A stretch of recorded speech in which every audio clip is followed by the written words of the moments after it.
It's hard to work with people that don't care about the families as much as you do. And it becomes more about numbers and statistics than ensuring that a child is safe. Investigators inside the Department of Children and Families, the state's top child welfare agency, say Florida is putting children at risk. Over the last 8 months, Contact 5 investigator Sam Smink, in a joint investigation with the Palm Beach Post, spoke to a dozen former and current investigators about what's not happening when it comes to protecting Florida's children. I don't know how to manage it. It's virtually impossible. And they did expect people to pretty much work 24/7. The people that really care about the families are few and far between. These 3 former child protective investigators are just a few of the dozen we talked with. They all believe the department is setting children and investigators up to fail. Before you cannot feasibly care for all these many families and children. There's no way. You know, a lot of times people wouldn't get interviewed. You know, it's a big deal to lie about those things. Investigators admit to cutting corners.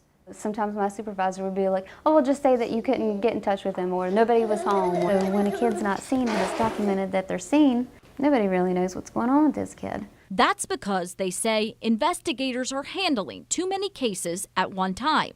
Behind every case is 1, 2, maybe even 10 children or more. When you have a caseload of 20, 25, 30, 35, you are bound to not just fail, most likely, but your families that you are charged with overseeing and helping are going to fail. When you get 2 or 3 cases a day, you literally cannot do what you need to do to make sure that you're doing a good job. You can't do it. And I've had so many families to call me crying on the phone with me, you know, begging for help. And there are times when my supervisor would be like, well, they can deal with it on their own. It's only a matter of time before the next tragedy. Absolutely. When people are stressed and they're tired, that's when mistakes happen. Within DCF, those mistakes are called missed opportunities. Phoebe Johnchuk, her father threw her off a bridge. And I'm angry and I'm frustrated that we can't better protect kids. Janiyah Thomas went missing for a year before she was found dead. Chance Walsh had a baby wipe stuffed down his throat by his dad, a dad who previously lost custody of 7 kids. In both these cases, there is no question we had system failures. Even the recent case of Talia Alman, who basically starved to death. The department released a new statement stating that there were missed opportunities. But again, that's the go-to phrase. I have trusted Florida. Nakia Venant. To care people to care for my baby. Another missed opportunity. A few of the hundreds of children DCF failed. Instead, she killed herself on Facebook. Each time, DCF Secretary Mike Carroll says they'll do better.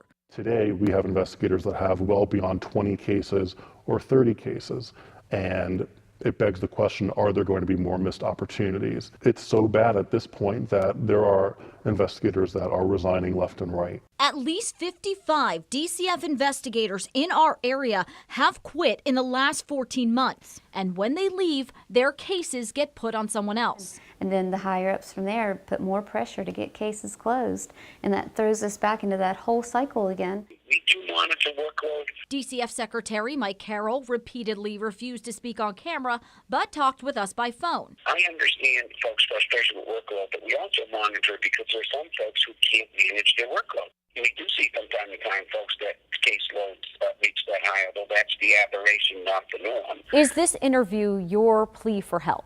It is, and it's not just mine. What's going to happen, my fear, is that a child is going to die, unfortunately, and somebody's going to scratch their head and say, how could this have happened? It's inevitable. It's inevitable. In that same phone conversation, Secretary Carroll told me and the Palm Beach Post about a plan started in March that he hopes would help reduce paperwork needed for some cases by 30%. He also set a goal that no CPI have a caseload greater than 25 at any given time. The Secretary provided us with a new statement this afternoon saying in part, quote, "We remain committed to keeping workloads manageable throughout the state to support those doing this important work and the families we serve." Now, we've contacted state lawmakers about this story. We'll keep you updated. There's a lot more information and even more video from this story that can be found on our website, WPTV.com. Sam Smink, WPTV News Channel 5.